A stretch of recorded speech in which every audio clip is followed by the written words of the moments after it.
கதறல் சத்தம்லாம் எப்படி இருக்கு?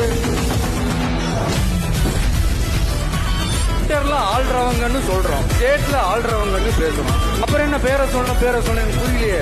ஏன்ச்சி தமிழ்நாடு தமிழர்கள்னாலே அலர்ச்சி. நான் ஒரு படத்துல சொல்லுவேனே, லியோவை பார்க்கணும், லியோவை பார்க்கணும், லியோவை பார்க்கணும். உங்க ஆட்சியை பத்தி கேள்வி கேட்டா மட்டும் ஏன் சார் உங்களுக்கு இவ்வளவு கோபம் வருது? ஆனா தமிழ்நாட்டுக்கு பட்ஜெட்ல நிதி ஒதுக்க மாட்டேங்கிறீங்க. நேற்று வந்தவெல்லாம் முதலமைச்சர் ஆகணும்னு கனவு காண்றான்னு சொல்றீங்க. ஏன்னா தமிழ்நாடு பல பேருக்கு தண்ணி காட்டின ஸ்டேட் சார். பார்த்து செய்யுங்க சார், மறந்துடாதீங்க சார்.